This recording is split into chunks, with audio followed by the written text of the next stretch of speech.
Hi guys, it's me, ChazzaHD, and welcome to this weekend review of the 2023 Qatar Grand Prix weekend. Hope you guys are well after what was it was an exciting race yesterday, but I don't know, looking back it felt a bit weird. I think especially with the regulation we had about, that they could only do a certain amount of laps on certain tyres and just the way that played out. It did, looking back, and I said it during the race watch along, it felt very similar to a refueling race that we would have had, 15 years ago, say. And that was, a positive thing. It made for an interesting race. Unfortunately, a lot of the drivers were quite ill after the race because of just how brutal the conditions were. But thankfully, everyone is relatively okay now.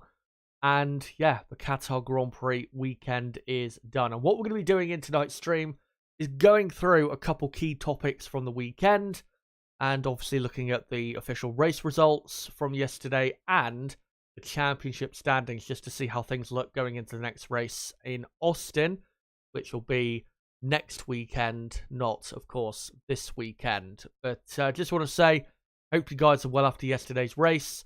And no matter what time zone you're in, what part of the world you're from, hope you're all having as best and safe a time as possible. And, of course, there's a poll running in the live chat. Make sure to let me know your thoughts on that. And, of course, the main topic of tonight's stream is going to be looking at the crash between Lewis Hamilton and George Russell. And I will give my own analysis of the accident and my own take, essentially. And yeah, we'll get into also the situation with the conditions of the Qatar Grand Prix that did result in so many drivers feeling ill and were literally ill during and after the race. And we'll also get into the situation in regards to the tyres, because it was a bit of a farcical weekend, and thankfully, the next Qatar Grand Prix will not be held in the first week of October. It will be held in the very late November and very early December, which is a lot better. But yeah, that's really what we're going to be focusing on in tonight's stream. And if you're wondering with the poll what the question is, the question for the poll is, will the Mercedes crash be the start of a war inside the team? Similar to Hamilton and Rosberg. Do you think that will be now, after this crash has happened, that will be the start of something? Let me know whether you think so or not. I'll give my view on that in a few moments' time. But let's get into the results from the race yesterday. So Max Verstappen won the Qatar Grand Prix by just under 5 seconds. Of course, he did easily win the race. 5 seconds, or 4.8 seconds officially, makes it look a lot more competitive than it really was. It was never in doubt as to who was going to win the Grand Prix. Lando Norris not too far behind in third, behind Piastri, and then George Russell in fourth. Great comeback drive, considering he had to drop to the very back of the field and they overtake the amount of cars that he did.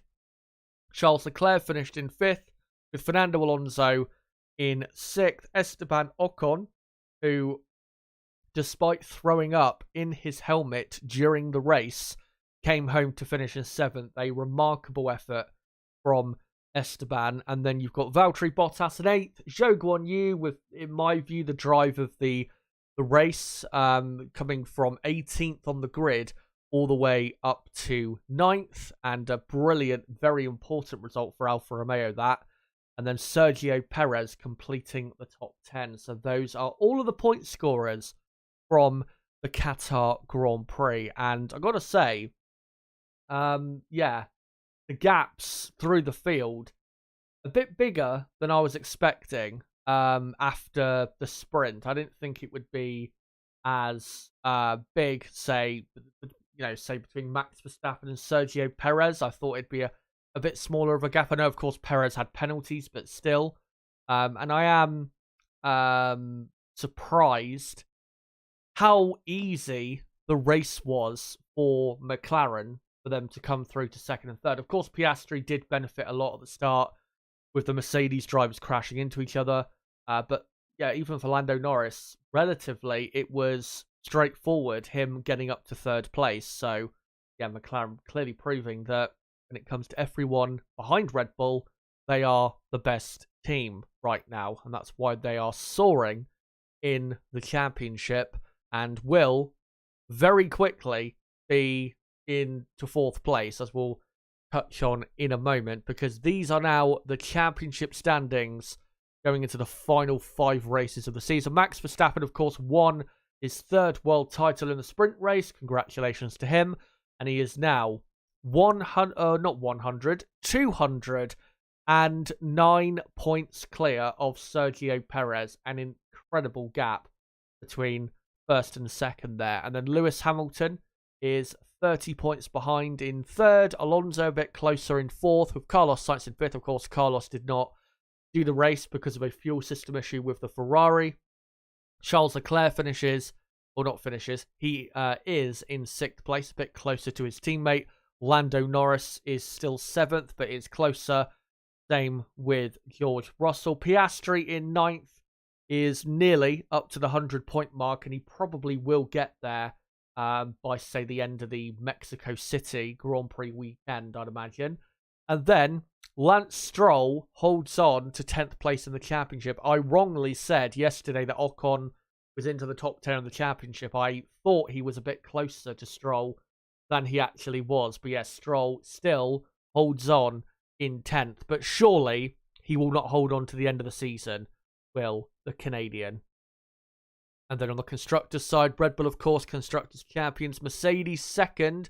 And Mercedes are now 28 points clear of Ferrari. The gap still not that big, but at least Mercedes this weekend, despite the 2 drivers crashing into each other, still pulled away decently from Ferrari. Aston Martin are in 4th and now are only 11 points clear of McLaren. And surely, guys, at the conclusion of the US Grand Prix in a couple weeks, McLaren will be up to 4th place, especially with the next Grand Prix also being a sprint weekend. And of course, more points are on offer. I don't see Aston Martin stay ahead of McLaren for much longer. And yeah, McLaren, with how great they're looking at the minute, if Ferrari don't have a good final 5 races of the season, who's to say McLaren can't maybe snatch 3rd by the end of the season? They're, scoring that many points right now that it's definitely possible for the McLaren team. And then you've got Alpine in 6th, Williams in 7th, Alfa Romeo up to 8th in the championship. A vital result, 6 points for them, which is such a massive amount of points for them this season. And that puts them up to 8th, 4 points clear of Haas, who of course have their B-Spec car coming at the next race. So we'll see what they can do in regards to trying to get back into 8th place and even try get after Williams in 7th. And AlphaTauri, of course, still at the very back of the field. So that is how the championships are going into the final 5 races. And of course, we have a triple header coming up in Austin, Mexico, and then Brazil. And even though we've only got 5 races to go, those 5 races are between now and the last weekend in November, which is how many weeks away? 1, 2, 3, 4, 5, 6, about 7 weeks. So 5 races in 7 weeks. So it's still going to be a very busy next couple months. And hopefully we'll get some exciting races before we are finally done for the year. But let's get into the main topic of this stream, which is looking at the crash between Lewis Hamilton and George Russell, and of course, both racing for the Mercedes team. And what a disaster it was for Mercedes, because even though they still ended up getting a good result in the end compared to their closest rival in the Constructors' Championship, there was a lot more on offer. They could have definitely had a podium yesterday if that crash had not happened. Russell's pace in the race was actually pretty good, despite having to come back through the field. It was pretty good compared to McLaren's. So there was a lot more on offer for Mercedes. And of course, with Lewis Hamilton starting on the soft compound tyre, who knows what Hamilton could have done in the race, and maybe his strategy would have been the type of strategy to see him finish on the podium. And we'll never know, ultimately. But let's get into this incident and why Lewis Hamilton, for me, is more so at fault in this incident. And of course, he did, after the race, admit or take responsibility. So here we are on board with George Russell. So just before this, he's been right up behind Verstappen, trying to grab as much slipstream as he can to try get a good run on Max, try and go round the outside, which is the best line to overtake going into then turn 2. So that's what Russell is trying to do here. I don't think at this point has really any eyes for his teammate. He's concentrating on Max Verstappen. And at this point, as they start to brake, it's clear what Russell is going to try and do. He's going to try, and again, go for that outside line on Verstappen. But if I go to this image, you can see Russell is now starting to turn right, of course, following the direction of the track. But if I pull this across, you'll see Lewis Hamilton's right-hand side end plate of his front wing. So Hamilton is now going around the outside of both Verstappen and Russell. And of course, Hamilton, starting on the soft compound tyre, he has to be aggressive because at the start of the race, that's when that compound, especially with the conditions we had at the Qatar Grand Prix, that's the only moment where the soft compound tyre is actually going to provide him any sort of advantage. Because after that, the soft is probably going to be a really bad tyre. And even when Russell and Zhou put that tyre on at the end of the race, they didn't really appear to be that quick with it. So that's why Hamilton, I think, rightfully tries to go around the outside of Russell and Verstappen, but he just fumbles the fumbling the move. I wouldn't say is the right term, but he just gets it wrong with how he tries to do the move. As you can see here, he's squeezing, unintentional of course, he is squeezing Russell more so over to Max Verstappen, which of course is not what Russell wants. He wants to try and have a slightly bigger gap to Verstappen so he could have the best outside line to go around the outside. Hamilton, though, trying to do the same as Russell, but to Russell and Verstappen. He's too far over Hamilton to the right-hand side. Now, of course, if you do go too far to the left, you do lose a bit of rear-end grip and you do get a bit too far offline. So there is like a sweet spot with this turn 1 to try and go around the outside. It's not just a matter of as far to the outside as you go will be beneficial. So Hamilton is kind of searching for that sweet spot, but at this point, Russell is in a sandwich and he can't really go anywhere because Max is so close to his right, Lewis is so close to his left, and of course these cars being so wide, at this point, I think he's just hoping that he can get through here without any contact. Of course, all of this happening so quickly, so who knows what was going on through his mind. And at this point, you can see contact is made. And if you look at Russell's steering wheel, he is trying to turn right and trying to avoid. And yeah, Hamilton makes contact with him. And simply, Lewis Hamilton came across a bit too much and squeezed Russell too much. And that's what led to the contact. And thankfully, he took, he accepted responsibility, took the blame. And hopefully, for Mercedes' sake, the two drivers will move on after this. But you never know what could happen after this incident. Well, we don't know, inside, obviously, Russell's head, what he is truly thinking coming out of this weekend after this happening. But I do want to quickly just debunk something. Because if we look at this great picture, credit, by the way, to XPB Images for this image, there was a couple people on stream, or not on stream, but in the stream chat, and I've seen it on Twitter as well, saying that Russell could have been less aggressive, could have gone maybe further to the inside, or even tucked in behind Max Verstappen to let Lewis take the outside line when Lewis was on, softer and more of an aggressive strategy for the start. if you look at this picture, you can see that Russell, I mean, it's too late for him to slip in behind Max Verstappen because he is where he is. He's in a sandwich and he's pulled, we go back to an earlier picture, say here.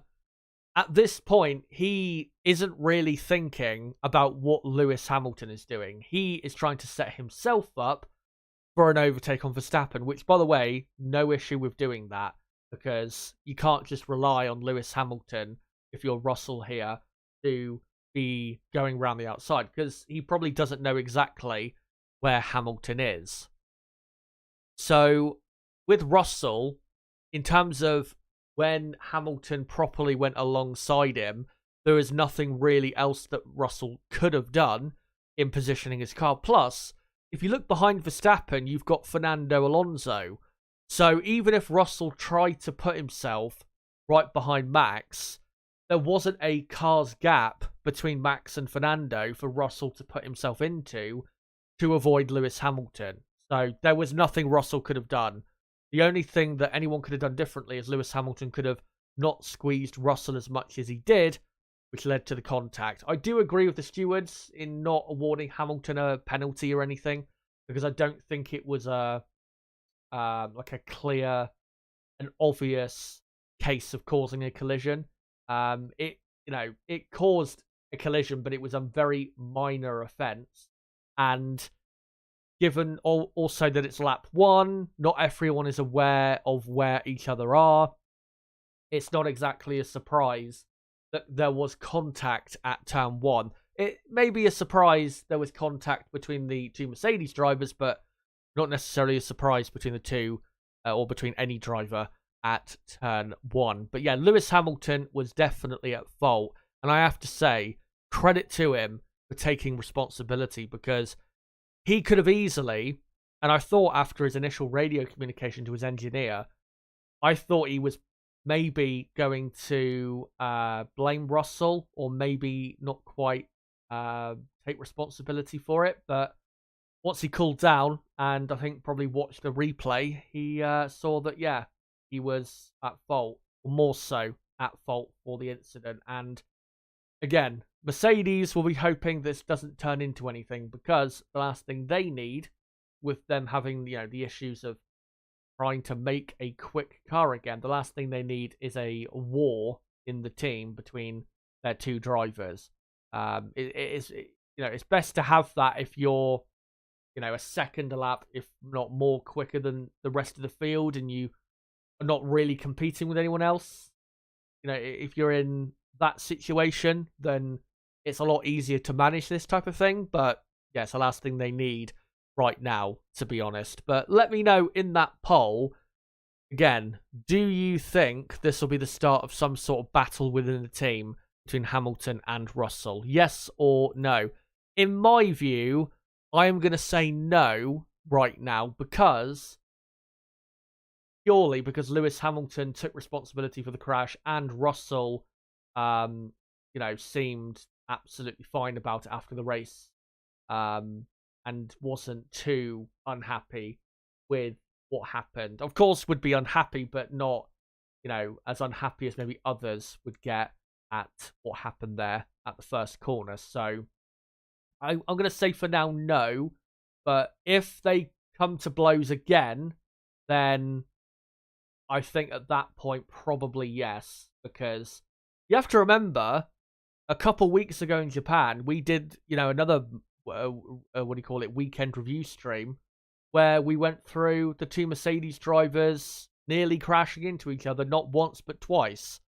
So, yeah, if it happens again, say the next race in Austin, then I think at that point you could probably say yes. But for me, I'm going to say no.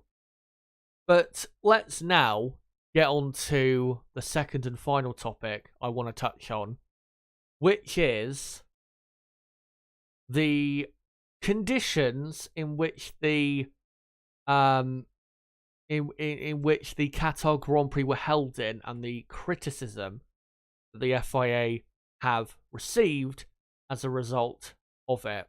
So let's just go to my screen and let's go through this statement that was released by the FIA in the last hour. I think actually released about an hour ago, and it is regarding the extreme conditions the drivers faced at the Qatar Grand Prix. So let's just go through it. So it says, the FIA notes with concern that the extreme temperatures and humidity during the Qatar Grand Prix had an impact on the well-being of the drivers.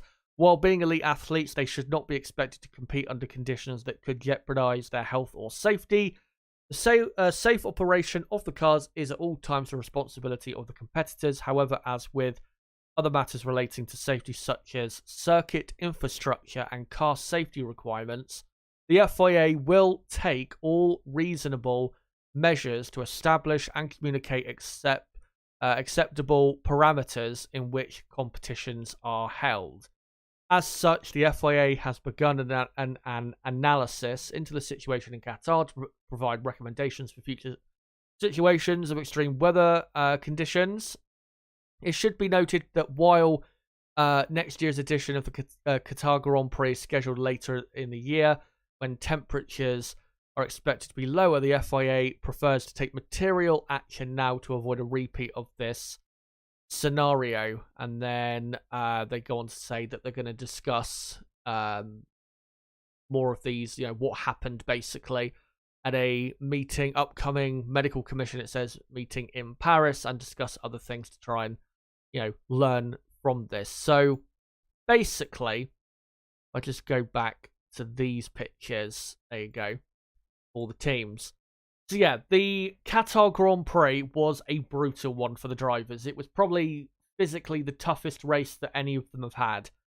And the reason that is because the race was held too early in the year, and too close to the summer. It should have been held in at least, I'd say, mid-November would be a good place to hold the race. In terms of this year's calendar, maybe they should have, in hindsight, pushed back the Abu Dhabi Grand Prix, say, a week, and then done a final triple header with, Las Vegas, Qatar, and then Abu Dhabi. That would have been a lot better for the drivers, the teams, and everybody in general, because the heat was incredible. Because what they had to contend with was, obviously, in the build-up to the race during the day, extreme temperatures, but even when the night began, and of course the key sessions took place in the evening, it was still well above 30 degrees Celsius, and the wind that was previously there on Friday had completely gone by Sunday, and that's why the drivers struggled so much with the heat and the humidity. Plus, this track is very hard to drive. It's a very, there's a lot of G-forces you have to go through because there's so many fast corners, a lot of load put through the car. That's also, why the tyres have struggled so much this weekend, because the load that is put through the tyres around this track, plus with it being resurfaced, hasn't exactly helped the grip of the circuit this weekend, which has made it harder for the drivers physically to obviously wrestle their cars compared to when we raced here a couple years ago. But I just want to go through some testimony from the drivers after the race, just to let you guys know about the struggles that the drivers had with the conditions. So we had Logan Sargent, who withdrew from the race. That's why he pulled in at the 40 lap mark, because he was suffering. According to Williams in a statement, they said, following Logan's retirement from the Grand Prix, he has been assessed and cleared by the medical team on site after suffering from intense dehydration during the race, weakened by having flu-like symptoms earlier in the week. So, yeah, he's just not had a great time this week in general, never mind the conditions. But his teammate was also quite ill. He was taken to the medical centre for acute heat exposure. And, yeah, there is a clip after the race of him struggling to even get out of the car and even walk after the race, because it had just been such a brutal race for him. and he desperately needed medical treatment. Esteban Ocon told Alpine on the radio, I think at the end of the race, that he threw up in the car on lap 15 and still somehow finished in 7th place. Brilliant, drive nonetheless from Ocon. Lance Stroll said he was at times passing out in the car. Kevin Magnussen reported that he was almost sick. Leclerc went on to say that it was the toughest race he'd ever done, and that anyone else, who had done the race, if they said it wasn't their toughest race, then he thinks they're probably lying, which I'd probably have to agree with him with that. And Lando Norris also commented after the race about how many drivers were fainting in the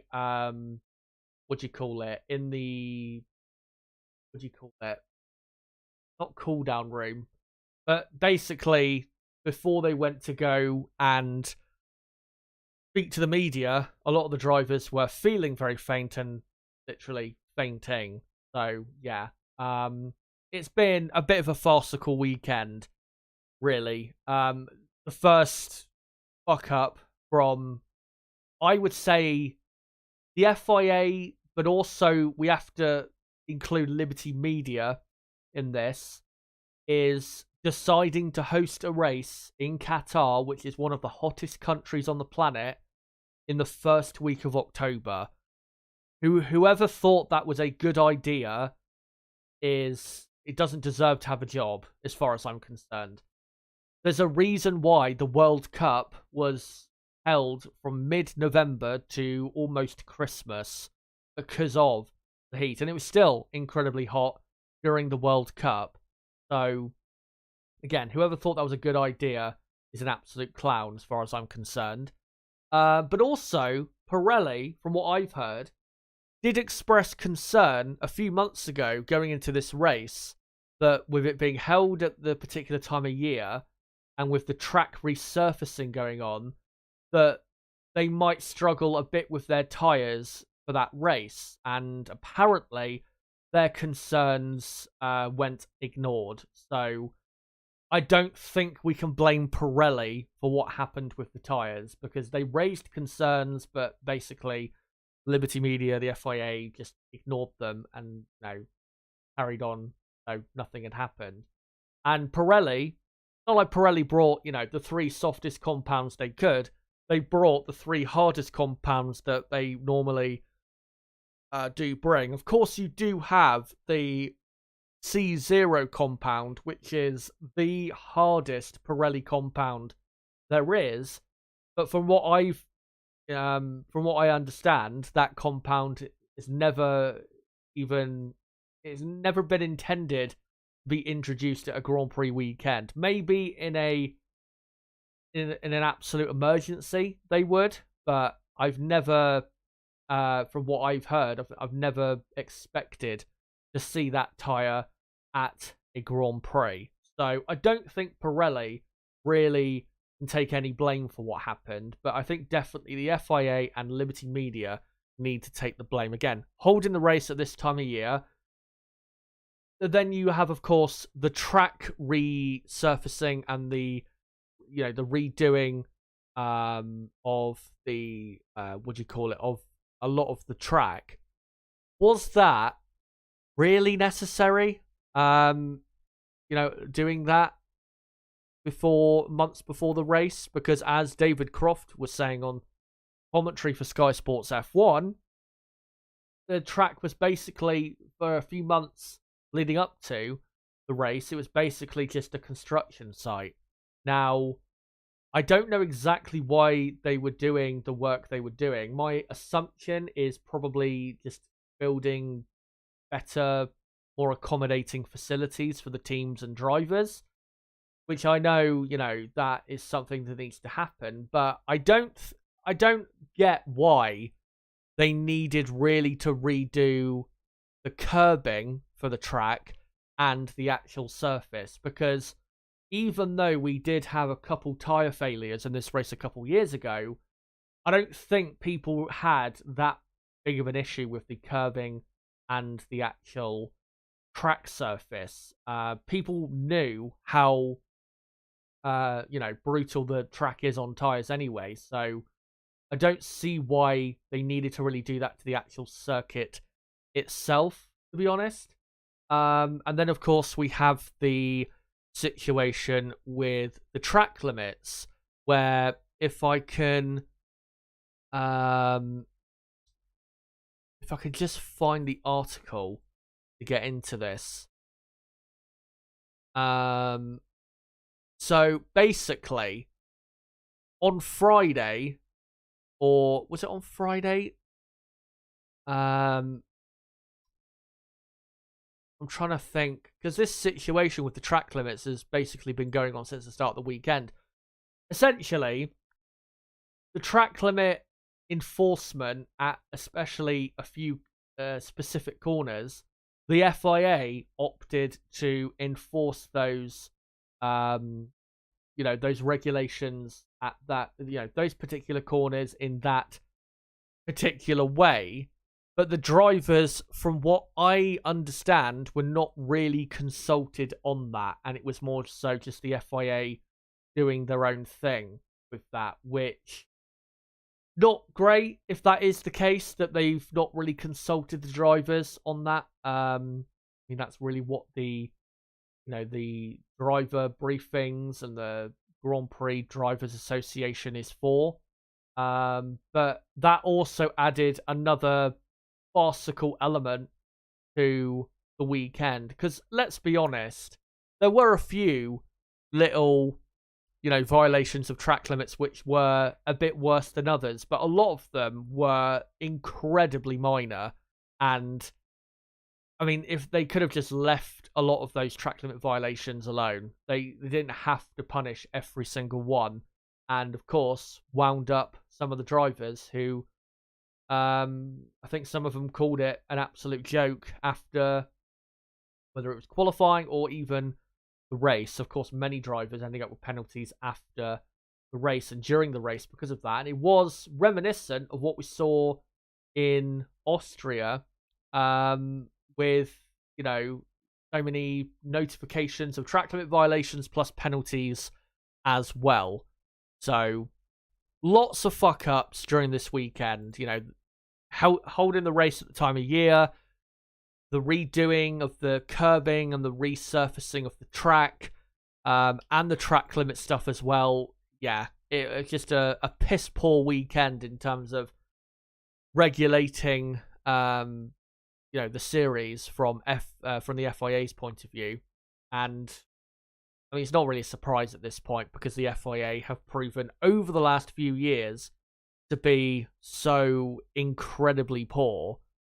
So, incredibly poor, I mean, in terms of, enforcing the regulations properly, and also, holding Grand Prix in conditions that are right, whether it be, I guess, political reasons or weather reasons or whatever. So I'm not really surprised that all of this has happened. And yeah, that's the Qatar Grand Prix weekend thankfully done.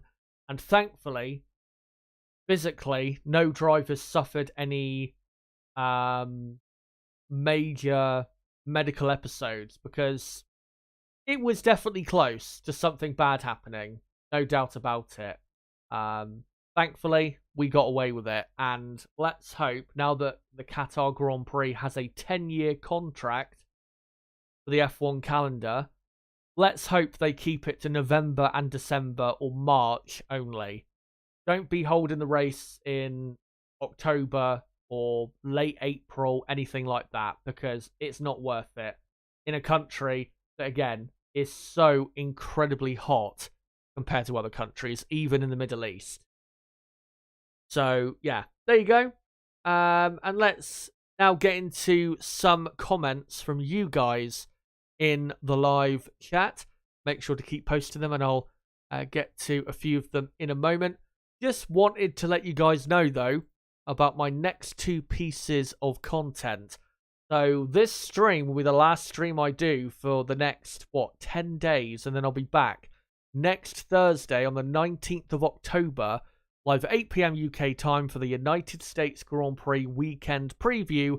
And then the day after, I'll be live again for the qualifying watch-along, because, of course, the US Grand Prix is, again, like it was in Qatar, it is a sprint weekend. So I'll be doing the qualifying watch-along on Friday night, 8:30 p.m. UK time. I'll be live all the way through until 11:30 p.m. And I will also, guys, be covering the sprint race on the Saturday as well. So I'll be doing a weekend preview on the Thursday, qualifying watch-along on the Friday, sprint race watch-along on the Saturday, race watch-along on the Sunday, and there probably won't be there won't be a stream on the Monday because, of course, we have a race a few days later in Mexico. So if you are new to the channel, don't forget to subscribe for more content like this. Bottom right of the screen, you can do it right there. And for everybody watching right now, make sure to smash the like button, as we are on 12 likes. And let's try and, if we can, let's try and get up to, say, 15 or 20 likes by the end of this stream. And I will admit, this is not going to be the longest stream I've done. So, yeah, we'll just try and get into some of your comments. Actually, before I do, just remembered there's one thing I need to announce quickly. So, and this is kind of to do with why I've got a 10-day break after this stream from streaming until the next Grand Prix. So, I have today purchased a new PC. And that PC has a lot more memory, and it should allow me to, one, stream in higher quality. When I mean stream in higher quality, I mean stream in a higher frames per second. And also, it should hopefully mean that I can put out better quality recorded videos and put them out quicker as well. And I think that PC is going to be here on Thursday. So I'm going to have basically a week to get that PC set up how I ideally, need it, want it. And hopefully, when I do my weekend preview for the US Grand Prix, everything will be all good to go. And I'll be able to stream in, again, higher quality. And hopefully the content will progressively be higher quality going forward. I've been meaning to get a new PC for a while. I've had this current PC for 4 years. Probably should have got a new PC last year, but I didn't really come to that realization yet. It wasn't really until the start of this F1 season in, I think, early or mid-March that I realized that, yeah, I need to upgrade my software. So, yeah, that is why I am going to be taking a week and a half's break from any content so I can update my software, and hopefully that all goes smoothly. And, yeah, in the future I can produce better content. And just to let you know as well, in the next 10 days, if you do get a notification from my channel and it says test stream, then obviously that's me doing a test to see if the stream is with my new PC working fine, and if, it's crashing with me streaming at a higher frames per second or anything like that. So just giving you that heads up in case you get a notification saying that I'm streaming. It's probably just me doing a test to see if the PC is working fine, streaming with, again, higher, better settings. So, yeah, just letting you guys know about that. And hopefully the next stream I do, the next proper stream I do in 10 days will be the first stream with that new PC. Anyway, let's read out a few comments and then we'll get on to the end here.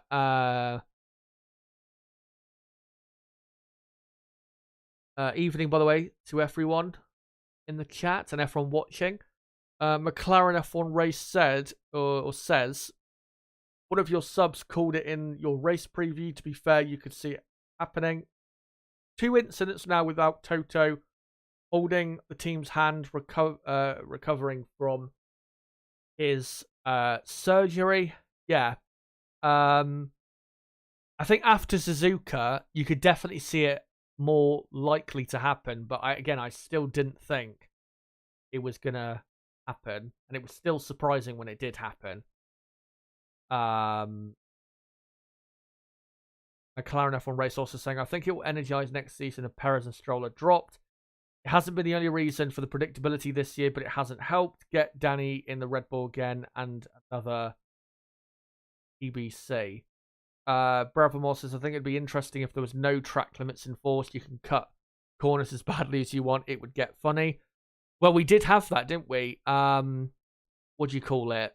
The US Grand Prix a few years ago, I think it was 2017, where Charlie Whiting at the time was the race director and basically decided he wasn't going to enforce any track limits, and it led to the drivers inventing their own.